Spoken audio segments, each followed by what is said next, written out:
Diminum yang ada air diminum.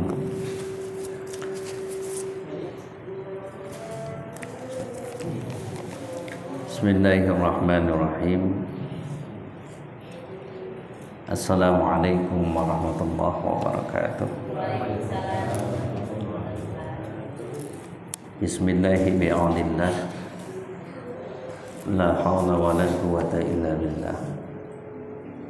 Alhamdulillah. Wassalatu wassalamu ala Rasulillah Muhammad bin Abdullah wa ala alihi wa sahbihi wa mawalah. Rabbi syrah li sadri wa yassir li amri wahlul 'uqdatam min lisani yafqahu qawli. Rabbi zidni ilma warzuqni fahma ya rabbal alamin. Allahumma nawwi bil ilmi qalbi wasta'mil bi ta'atika badani wa khalis min al-badani sirri washghal bil i'tibari fiqri wa qini syarra wa syahsi syaitan wa ajirni minhu ya rahman hatta la kuna lahu alaihi sultan.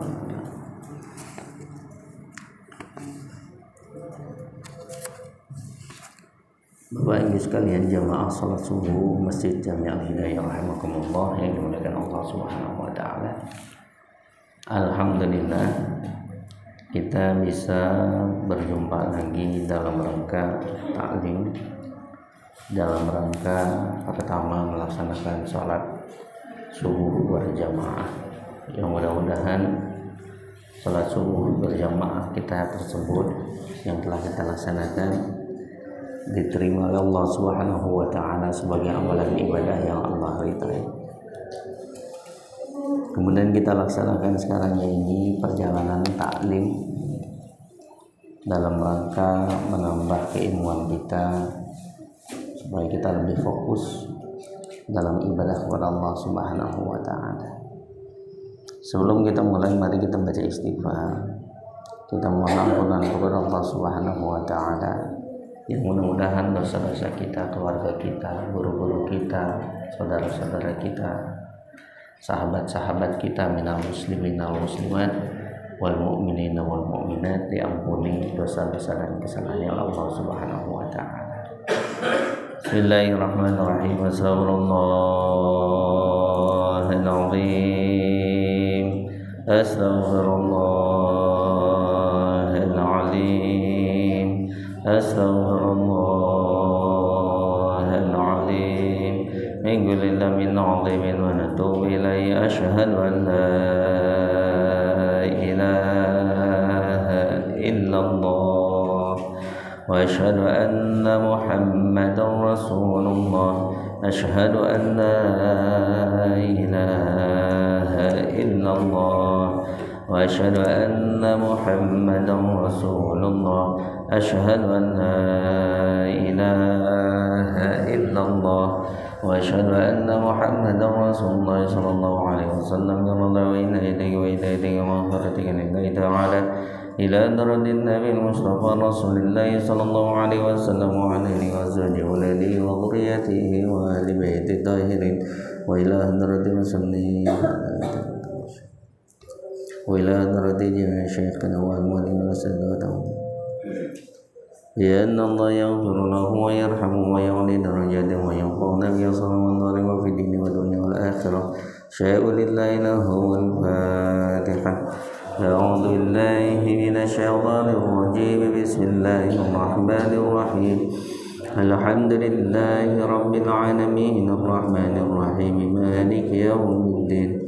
Iyyaka na'budu wa iyyaka nasta'in. Ihdinas siratal mustaqim. Siratal ladzina an'amta 'alaihim ghairil maghdubi 'alaihim waladdallin. Rabbi ighfir lana wa liwalidina amin. Ya Rabbi bil Mustafa balligh maqasidana waghfir lana ma madha ya wasi'an karami.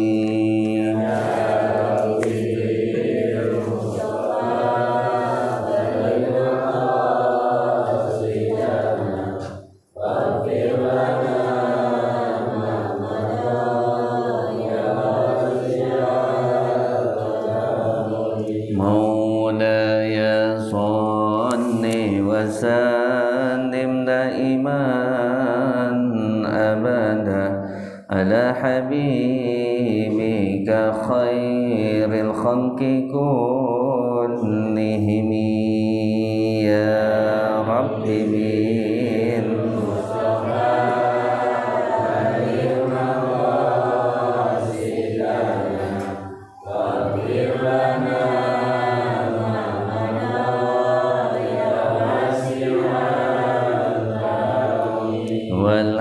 والحبيب الذي ترجى شفاعته لكل هول من الأهوال مقتحم يا رب بالمصطفى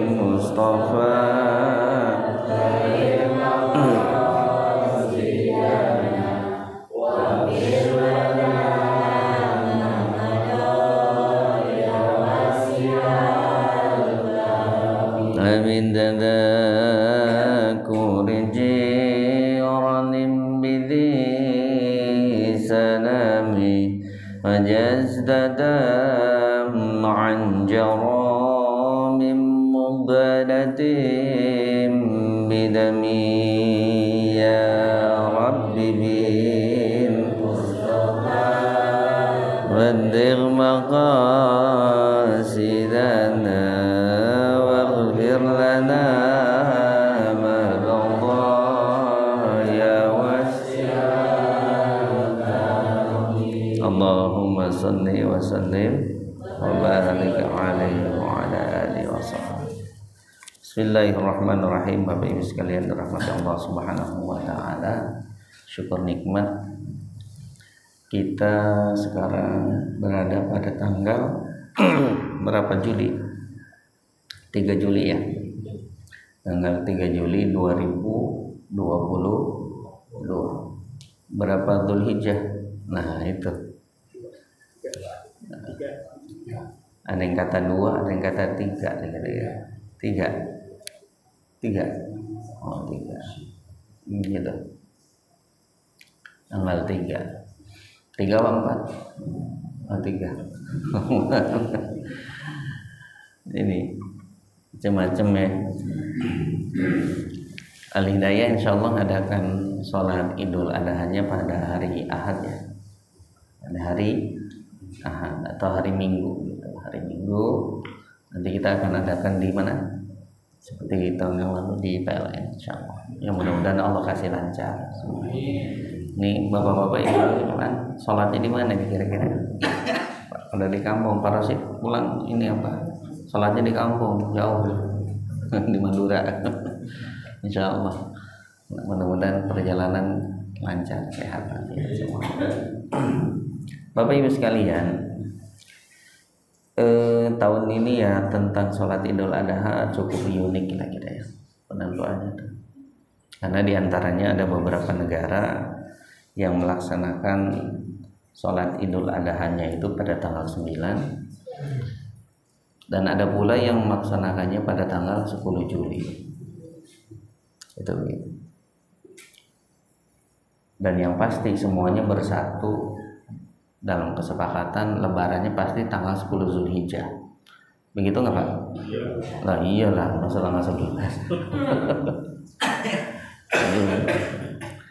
Nah diantara yang melaksanakan tanggal 9 yaitu Mesir di daerah Timur Tengah sana, Arab Saudi, Uni Emirat Arab, kemudian bahkan negara Inggris pun itu tanggal 9 Juli dengan keputusan ijtihad yang ada dari Ru'yatul Hilal. Ini secara kenegaraan ya Pak ya. Oh ya, secara kenegaraan, bukan secara parsial. Nah kemudian yang melaksanakan sholat Idul Adha-nya itu pada tanggal 10 Juli, diantaranya negara kita yang sudah mengadakan sidang Itsbat yaitu tanggal 10, Indonesia, kemudian Malaysia, berikutnya lagi apa? Brunei Darussalam, berikutnya lagi Hong Kong kan pernah ke Hong Kong bukan? Pak Udin pernah ke Hong Kong? Iya, Hong Kong, dia Hong Kong, gitu, ketemu Jet Li. Terus lagi yang melaksanakan tanggal 10-nya itu ada Pakistan. Pakistan. Di antara negara-negara tersebut. Nah, itu perbedaan-perbedaan yang memang sudah terjadi. Nah, saya akan bacakan satu hadis yang diriwayatkan oleh Imam Muslim. Bismillahirrahmanirrahim. An Quraibin, dari sahabat Quraib, namanya Quraib, anna Ummal Fadli bintal Harthi ba'athathu ila Muawiyah bisyam. Ada sahabat yang bernama Quraib. Suatu saat dia diutus oleh Ummal Fadl binti Harth, namanya Ummal Fadl binti Harth. Ba'athathu, yang dia diutus, yang dia mengutus Quraib ini ila Muawiyah bisyam, ke sahabat Muawiyah bisyam. Jadi sahabat Muawiyah Syam, karena waktu itu Muawiyah ada di Syam. Syam itu sebelah mana? Sebelah utaranya Mekah. Jadi ini Mekah nih, Mekah ya. Pernah ke Mekah kan ya? Pernah ya, mudah-mudahan benar besok. Pernah. Jadi sebelah utaranya itu adalah Syam, sebelah selatannya adalah apa? Yaman. Gitu. Dan pacarnya nggak bisa habis ngasih gorengan. Nambah lagi pacarnya. Mantap dah. Kalau yang mau sekalian makan, enggak apa-apa, silakan. Betul, enggak apa-apa, monggo. Asal ya fokus sama gitu, bismillah. Jadi suatu saat sahabat Quraib itu diutus oleh Ummul Fadl bin Haris ke Muawiyah bisyam waktu itu. Muawiyah pada waktu itu menjadi khalifah Bani Umayyah pertama itu Muawiyah bin Abu Sufyan. Jadi masa Rasul itu kurang lebih itu 23 tahun. Dilanjutkan dengan Khulafaur Rasyidin itu masanya itu 30 tahun. Abu Bakar, sahabat Abu Bakar, Umar, Utsman, Ali, termasuk include di dalamnya adalah putranya Hasan bin Ali. Nah ini Sayyidina Hasan 30 tahun. Kemudian dilanjutkan dengan kalau ada dinasti Bani Umayyah yang dipimpin oleh Muawiyah bin Abu Sufyan yang tinggalnya di Syam. Kalau sekarang Syam itu dari daerah sekitar Palestina, Lebanon, itu daerah situ Syam. Faqala, kemudian Quraib berkata, qadimtu asyama faqadaitu hajataha. Setelah saya sampai di Syam gitu, faqadaitu hajataha, kemudian aku melakukan tugas Ummul Fadl bin Harth binti Harth. Saya melakukan tugasnya. Wastahalla ala Ramadan. Kemudian ternyata kelihatan hilalnya kayak tol. Ala Ramadan, pada bulan Ramadan. Rupanya ini kaitan dengan Ramadan, kelihatan hilal. Wa ana bisyam, sedangkan aku masih berada di Syam. Jadi Quraib masih ada di Syam, tahu-tahu kelihatan hilal Ramadan. Hilalnya kelihatan. Hilal itu bulan Sabit. Gitu. Fara'aitul hilala lailatal jumu'ati. Aku melihat hilal, betul-betul lihat hilal itu pada malam Jumat. Pada malam Jumat yang menandakan besoknya puasa. Gitu. Malamnya tarawih. Kalau kita kan gitu kan ya. Lihat. Thumma qadimtul Madinata fi akhir syahr. Nah, setelah itu di Syam sebulan lamanya baru dia pulang tuh Quraib tuh ke Madinah. Syam ke Madinah. Dari Syam ke Madinah. Nah, Fasa'alani Abdullah bin Abbas radhiyallahu anhuma. Setelah sampai di Madinah, sahabat Abdullah bin Abbas nanya kepada saya, bertanya kepada saya. Nah, thumma dzakara al-hilal faqala. Kemudian dia bertanya tentang hilal. Faqala, seraya bertanya, mata ra'aitum al-hilala. Tureb, ente kan di Syam. Ente kapan ngelihat hilalnya? Waktu kemarin tuh, bulan kemarin tuh. Karena sebulan setelah itu Qureb lagi sebelum nyampe di Madinah berada di Syam. Berada di Syam. Nah, baru sebulan setelah itu akhir bulan Ramadan dia pulang ke Madinah, ketemu Abdullah bin Abbas. Ditanya sama Abdullah bin Abbas, kapan ente ngelihat hilalnya di Syam? Kan gitu. Ditanya. Kemudian kemudian aku menjawab, ra'aitu lailatal jum'ah. Aku melihat hilal pada malam Jumat. Kata siapa? Kataku Qureb. Aku lihat hilal pada malam Jumat.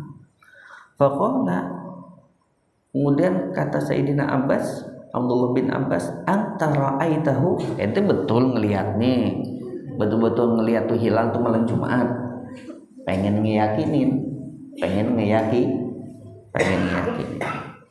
Fakultu, kata Qureb, na'am betul saya ngelihat kok. Wara'ahun nasu, bahkan manusia, sahabat-sahabat orang muslim yang ada di Syam pada ngelihat juga. Bukan cuma saya sendiri yang lihat, tapi orang lain juga pada ngelihat. Wasomu, akhirnya mereka besoknya puasa. Wasoma Muawiyah dan Khalifah Muawiyah juga berpuasa pada hari Jumatnya. Gitu. Qala, akhirnya berkata setelah mendengar begitu, Abdullah bin Abbas berkata, lakinna ra'ainahu lailatas sabti. Qureb, tapi kita nih penduduk di Madinah melihat hilalnya itu malam Sabtu, bukan malam Jumat. Nah, ini mulai kan gitu ya. Ini mulai. Tapi kata kita ngelihatnya malam apa tadi? Malam Sabtu di Madinah. Di Syam, orang-orang di Syam ngelihat hilalnya malam Jumat. Di Madinah ngelihat hilalnya malam Sabtu. Sama apa beda? Beda. Boleh nggak beda? Oh, boleh aja. Gitu. Lakinna ra'ainahu lailatas sabti. Akan tetapi kami melihat hilal itu pada malam Sabtu.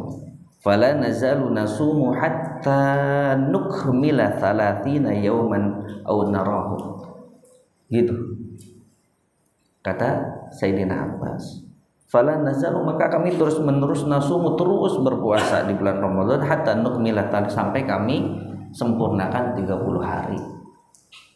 Nah, ini terjadi di Madinah. Nah, fakultu, kemudian kata Qureb nanya kepada Abdullah bin Abbas, wahai Abdullah bin Abbas, ala taktafi bi ru'yati Muawiyah? Apakah kamu gak cukup dengan ru'yahnya yang dilihat hilalnya oleh Muawiyah pada malam Jumat? Kok gak ngikutin malam Jumat? Kata siapa? Kataku Qureb. Ke siapa? Ke Abdullah bin Abbas. Kok kita gak sama sih? Kenapa? Aneh ngelihat sama orang-orang di sana, kenapa ente gak ngikutin yang ada di Syam? Gitu kan ya? Faqala, kemudian dijawablah oleh Abdullah bin Abbas, hakada, la, enggak, kami enggak ngikutin. Kenapa? Hakada amaronan nabiyyu alaihi salatu wassalam. Hakada, beginilah nih amarona, yang telah diajarkan, yang telah diperintahkan oleh siapa? An-nabiyyu alaihi salatu wassalam, oleh Nabi as-salatu Paham nggak? Kira-kira kesimpulannya apa di antaranya? Untuk sementara aja. Penentuan ru'yatul hilal beda tempat, beda negara, bisa beda keputusan. Dan hal itu sudah terjadi pada zaman siapa ya? Zaman sahabat. Dan hal itu dibenarkan oleh Abdullah bin Abbas. Karena kenapa? Ini riwayatnya Imam Muslim soalnya. Gitu. Hal ini telah diajarkan, telah diperintahkan oleh Rasulullah. Siapa yang punya tempat dia puasa, siapa yang nggak ada ya udah nggak apa-apa terusin. Paham nggak nih? Paham nggak kira-kira Pak? Ini penentuan hilal, walaupun ini diambilnya dari hadis tentang penentuan Ramadan, tapi diambil kiasan menjadi masalah karena penentuan hilal sama. Makanya kita nggak usah ribut, nggak usah bingung. Ini pengen tanggal 9 Juli apa tanggal 10, pengen Sabtu apa pengen Ahad, tergantung negaranya ente tinggal di mana. Kayak gitu. Satu. Kedua, gitu. Di dalam Majmu' Fatawa Ibnu Utsaimin ada ulama Saudi namanya Ibnu Utsaimin. Ini tokoh Saudi Arabia. Di dalam kitabnya Majmu' kumpulan fatwa nya Ibnu Utsaimin. Apa katanya? Wa kadzalika law qaddara annahu ta'akhkharat ar-ru'yatu 'an Makkah wa kana al-yawm at-tasi'u fi Makkah huwa ath-thaminu 'indahum fa innahum yasumuna yawm at-tasi'u indahum al-muwafiq di yaumil 'ashir fi Makkah. Nah, ini lebih jelas kaitan dengan Arafah. Lebih jelas. Ibnu Utsaimin padahal yang ngomong. Wa kadzalika, dan begitu pula. Lau qaddara, seandainya dikira-kira ditentukan, annahu bahwasanya ta'akhkharat ar-ru'yah. Ternyata ru'yah hilalnya itu terlambat, maksudnya itu belum kelihatan.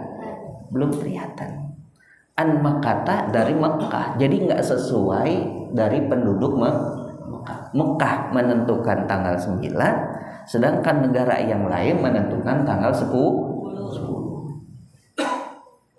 Ini lebih jelas nih. Biar didengerin, biar paham. Gitu, biar paham. Gitu.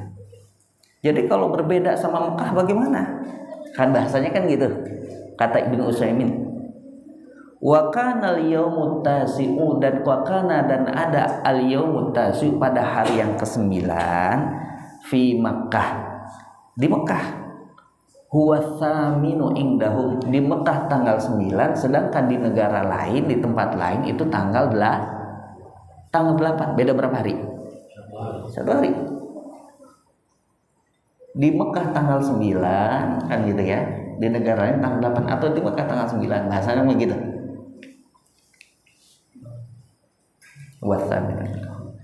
Fa innahum yasumuna yaumat tasi'.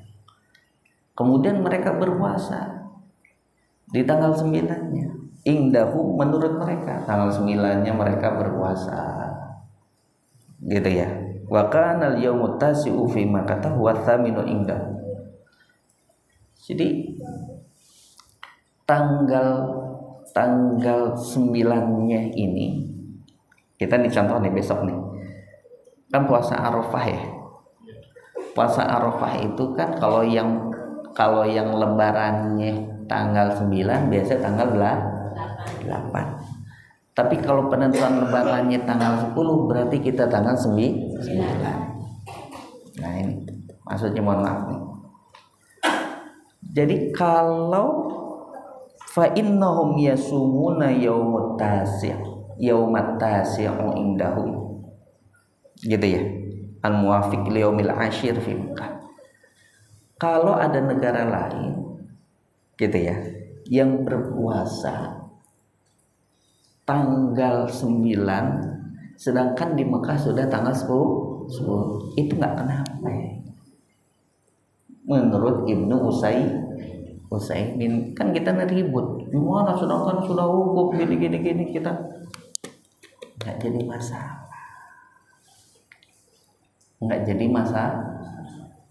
masalah di Majmu' Fatawa itu begitu gitu ya Pak ya.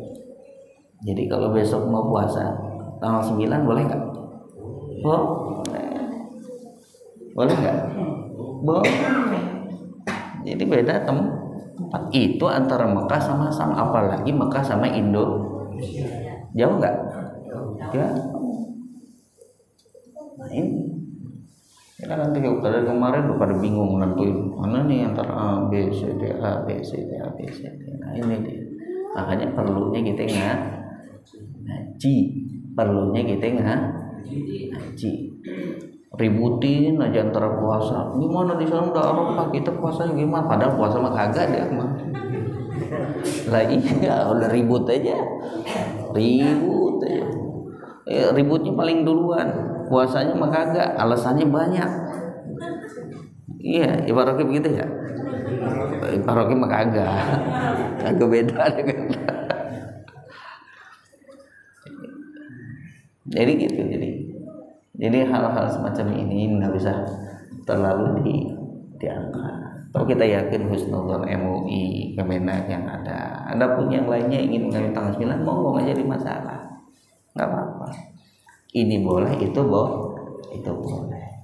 Nah, namun untuk keputusan sekarang ini Masjid Al Hidayah ada sesuai dengan ADART anggaran dasar anggaran rumah tangga yang ada, kita nuruti apa yang ada, dan pemerintah yang ada kita turuti dalam kegiatan-kegiatan PHB peringatan Hari Besar Islam.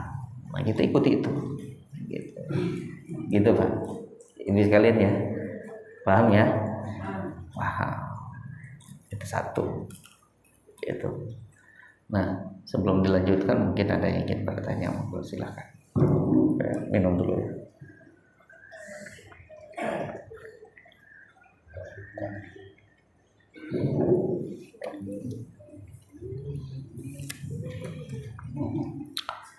Ada pertanyaan.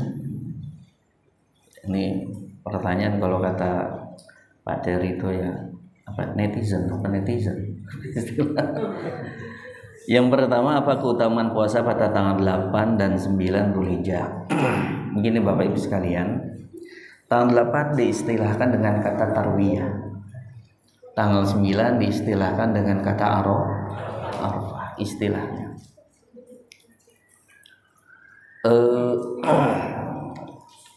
Tentang keutamaannya, bertanya tentang keutamaannya terlepas daripada kekuatan daripada dalil dari kedua puasa tersebut. Kalau tanggal 8 puasa tarwiyah itu masih ada yang memang mempermasalahkan tentang kesunahan puasanya gitu. Walaupun dari hadis yang pernah saya sampaikan kemarin bahwasanya keutamaan itu dilakukan oleh Abdullah bin Umar tanggal 1 tanggal 9 itu beliau puasa itu gitu. Nah, apa keutamaan puasa pada 8? Tanggal 8 itu dikatakan puasa tarwiyah. Tarwiyah itu rawi tarwiyatan. Tarwiyatan. Artinya tafakkur. Berpikir. Berpikirnya siapa? Berpikirnya Nabi Ibrahim. Ketika mendapatkan perintah Allah Subhanahu wa taala untuk apa? Memotong putranya Ismail. Berpikir. Makanya puasa tarwiyah. Nah, keutamaannya kita akan diberikan solusi akan kehidupan kita. Semua manusia ini punya masalah kan? Punya masalah enggak? Punya masalah dari yang kecil, sedang sampai yang besar. Nah, nggak keutamaannya mudah-mudahan pada tanggal 8 tersebut siapa yang berpuasa dia akan mendapatkan apa? Dapatkan solusi-solusi yang terbaik dari Allah Subhanahu wa taala. Nah, tanggal 9-nya, tanggal 9 di mana orang biasanya wukuf di Arafah itu mustajabud doa. Minta apa aja, termasuk kita yang tidak melaksanakan apa? Tidak melaksanakan hukum tapi kita berpuasa sama-sama mustajab doa. Itu. Terus bagaimana hukumnya berkorban dengan uang hutang? Ya nggak boleh. Bagaimana hukumnya berkorban dengan uang? Berarti dia belum mampu. Kurban ini kan adalah hukumnya ini sunnah muakkadah.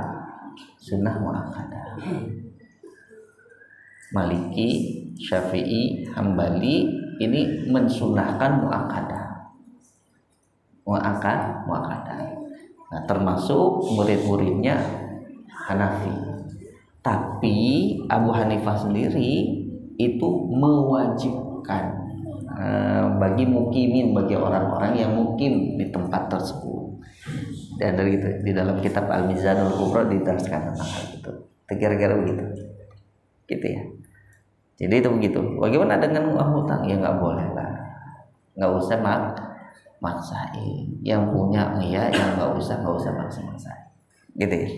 Kemudian ibu saya sudah meninggal, bagaimana hukum jika saya ingin berkurban atau ditujukan pahala untuk ibu saya? Nah, ibu saya sudah meninggal, bagaimana hukumnya jika saya ingin berkurban tapi ditujukan pahalanya untuk ibu saya? Boleh apa enggak? Boleh.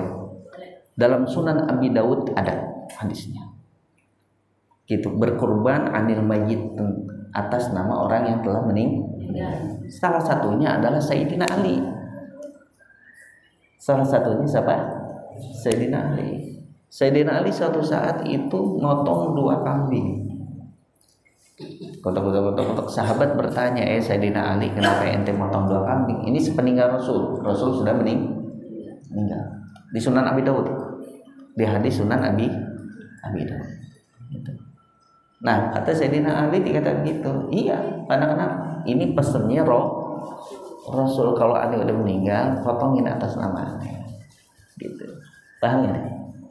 Kalau mau lihat dibuka di Sunan Abi tentang udhiyah, tentang berkorban. Kira-kira gitu ya.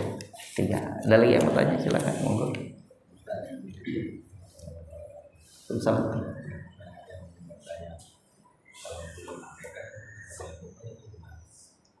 Iya, terima kasih. Mana yang lebih utama antara kita? Gini, hal tentang hal ini,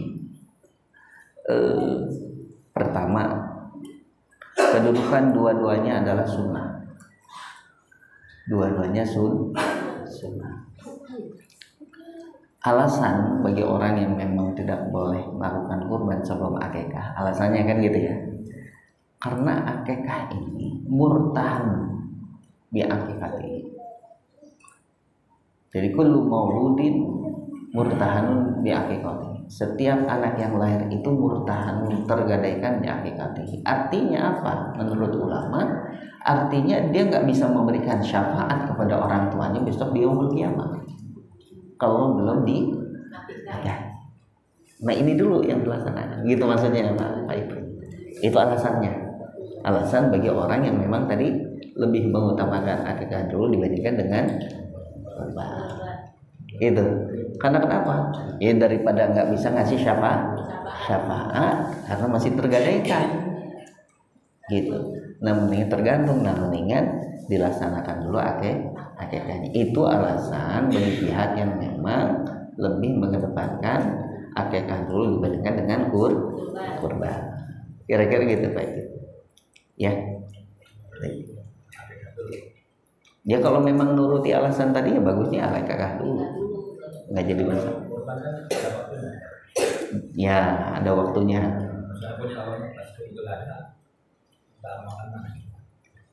Nggak jadi masalah. Kan tadi yang dikatakan tadi, kalau memang nuruti pendapat yang tadi, akikah dulu tentu nggak jadi masalah. Gitu ya. Mungkin orang tua itu kan nggak punya KTP gitu. Terus akikah dulu Kalau nuruti pendapat yang tadi iya, nuruti pendapat yang barusan. Karena kenapa? Memberikan syafaat. Itu gitu. Kira-kira begitu. Walaupun sebenarnya dalam satu rumah itu memang satu tahun itu sunnah satu orang itu kurban gantian. Itu sudah mencukupi. Ada 5 anggota dalam satu rumah. Yang pertama si A, tahun depan lagi si B, tahun depan lagi si tahun berikutnya. Gantian. Itu begitu.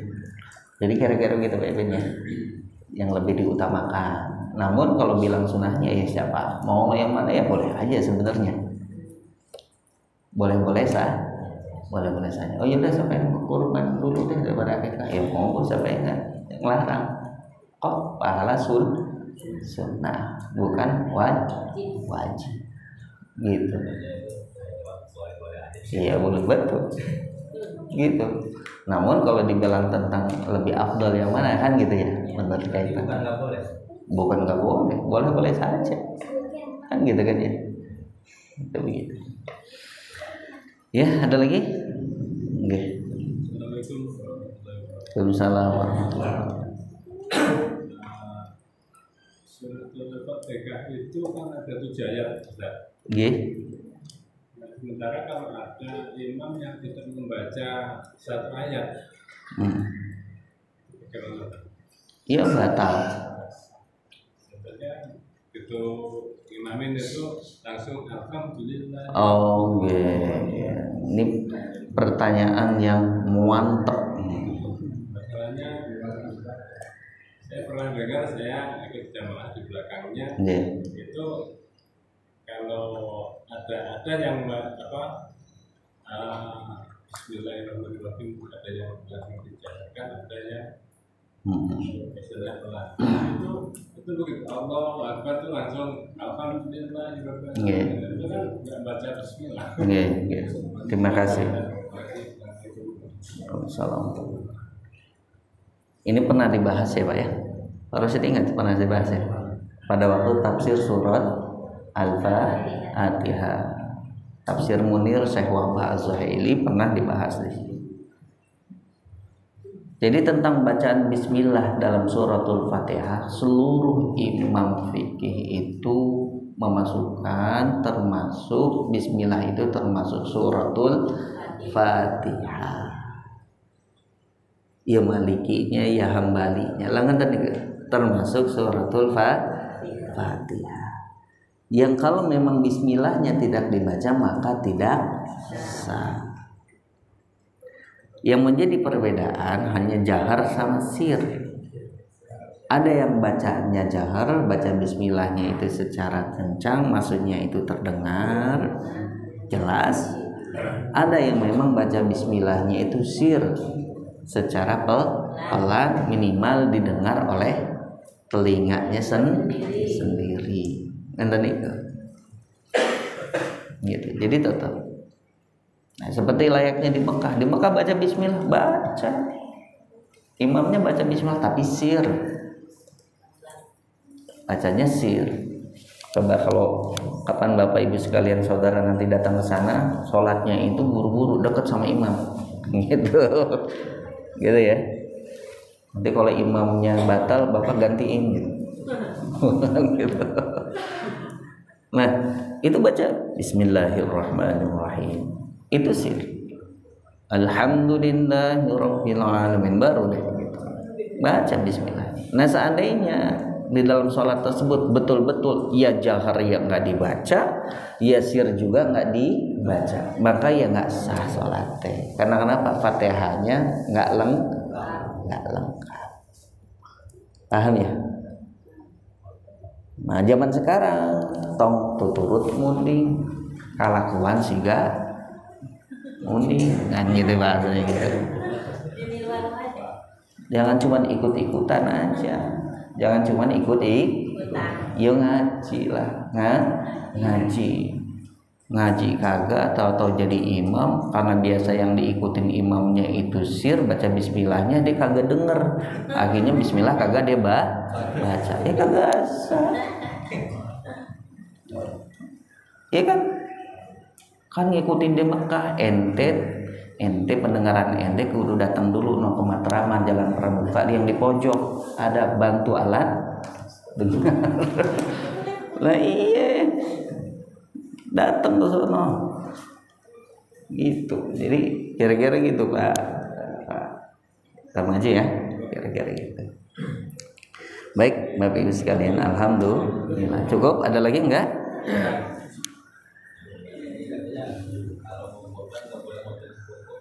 Nih benar. Hadisnya apa? Hadisnya sahih, riwayat Imam Muslim dan banyak lain lagi. Jadi versinya ini banyak.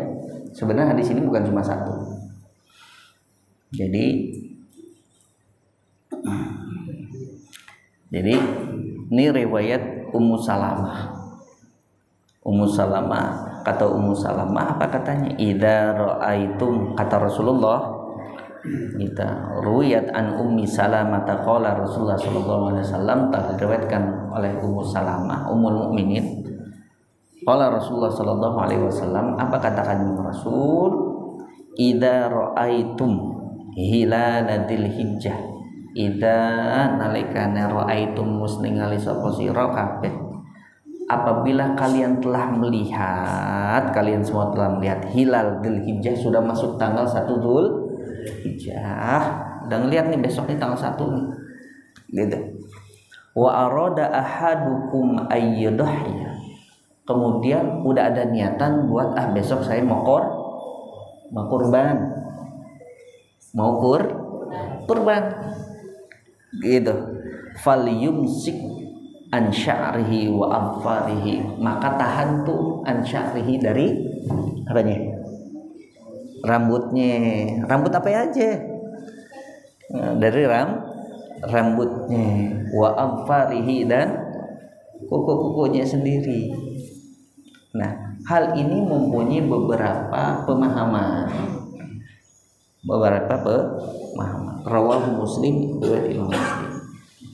Pemahaman yang pertama yaitu menurut Sa'id bin Musayyab, seorang tabi'in,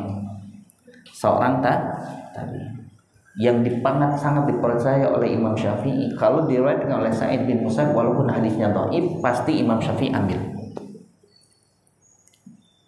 Hadis dhaif itu bukan berarti dia itu nggak diterima apa gitu. Jangan salah nih, kita nih kadang nih karena banyak salah dhaif gini belum tentu nggak diterima oleh orang ulama fikih.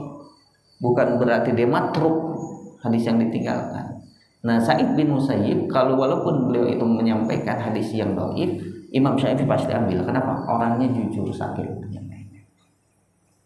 Nah, menurut Sa'id bin Musayyib gitu, Rabi'ah, Ahmad Ishaq, Dawud dan sebagian sahabat-sahabat Syafi'iyah, maksudnya itu haram memotong rambut dan kukunya. Gitu. Di dalam Syarah Nawawi, selama hal itu dia nggak punya hajat. Maksudnya nggak punya hajat apa? Nggak punya hajat bagaimana? Kalau rambut saya nggak dipotong, nanti saya sakit panas biasanya karena rambutnya kepanjangan. Nah, berarti boleh nggak?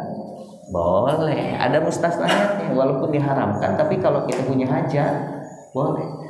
Kalau saya nggak motong kuku nih selama sekian seminggu, kan contohnya gitu, saya tuh susah, kadang kan kerjaan saya ini kotor, pengen sholat juga susah bersihinnya, boleh nggak potong? Jadi dibolehkan. Paham nggak? Jadi menurut itu memang haram, tapi kalau nggak punya hajat gitu. Nah, pertama. Yang kedua, menurut Imam Syafi'i dan para sahabatnya, yaitu hukumnya makruh tanzih, bukan makruh tahrim. Makruh tanzih, makruh saja, gitu. Kemudian, gitu, ada lagi pendapat yang ketiga, menurut Asy-Syarazi yang wafat, itu nggak haram. Karena kenapa? Karena tidak dalam keadaan ihram. Itu khusus bagi orang yang ihram. Katanya begitu pemahamannya. Kemudian yang terakhir menurut Abu Hanifah yaitu makruh saja. Paham ya?